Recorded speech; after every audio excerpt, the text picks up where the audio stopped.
Hey everyone, so not quite long ago I starred in yet another play to show off my fantastic acting skills. Hello, Mr. Brooks.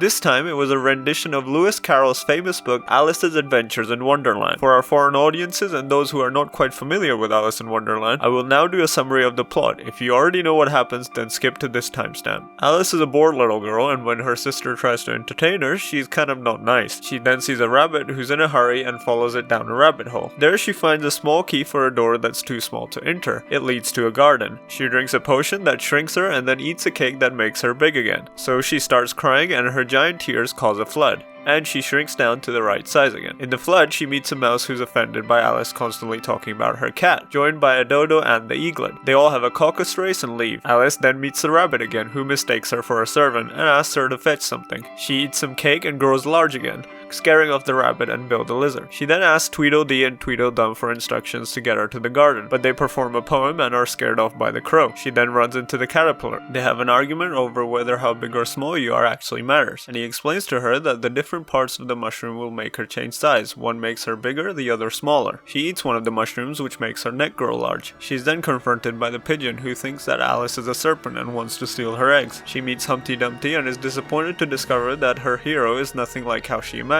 because why not idolize a human egg who sits on a wall? She then enters the house of the Duchess, who is rude to Alice and hands her a baby that turns out to be a pig. The Cheshire Cat tells Alice that everyone in Wonderland is mad, including Alice herself. The cat points Alice to the Mad Hatter's tea party. There she's treated rudely by the Hatter, the March Hare, and the Dormouse. She learns that they have wrong time and are trapped in a perpetual tea time. Later, Alice finds herself in a strange croquet game with the Queen of Hearts. The Cheshire Cat offends the king, who demands that it is beheaded. But since the cat already has a floating head, there is disagreement as to if there is a point in beheading it. Alice is then introduced to Griffin, who takes her to see the Mock Turtle. They become friends, but soon Alice is demanded at the trial of the Knave of Hearts, who is accused of stealing the Queen of Hearts' tarts. Many of the characters give testimonies, but none of them make any sense. Then the White Rabbit reads out a poem, which the king interprets as an admission of guilt. Alice says that's nonsense, and the Queen of Hearts demands that Alice is beheaded. All of a sudden, Alice finds herself awake by the riverbank. I have heard from a few people that Alice in Wonderland is about drugs. And sure, if that's what you want to get out of it, then that's fine. But then again, you could just say that any art that is trippy is about drugs. To me, that just seems like a cop-out. A common theory is that Wonderland is how a child perceives adults,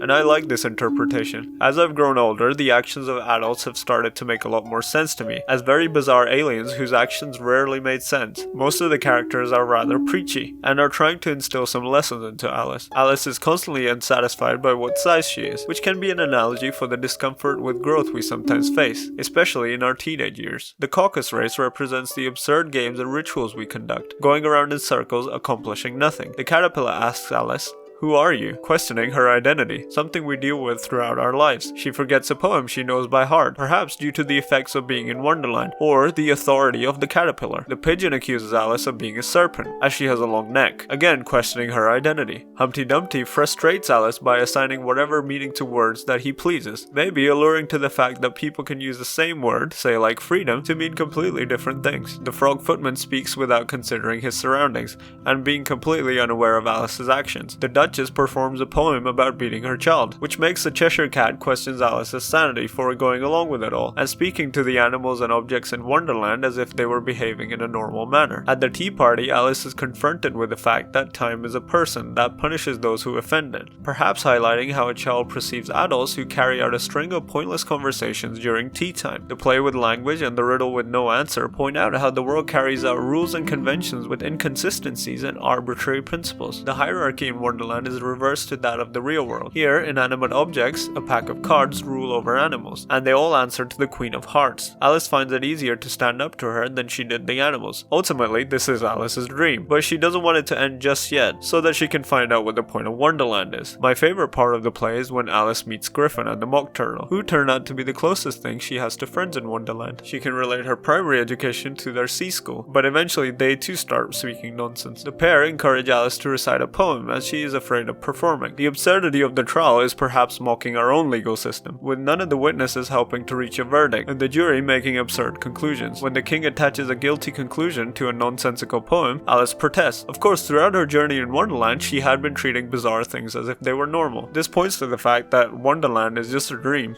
nothing more. Of course, this is all touching the surface. You can watch the whole play performed by Sal Drama Society. I'll put a link in the description below. A certain someone has a part in it. Wink wink. Let me know what you think of the play. Alice in Wonderland is an amazing story filled with wordplay, mathematics, mythology, and has been used in many modern day media references. I hope you enjoy your journey down the rabbit hole, and I'll see you on the other side.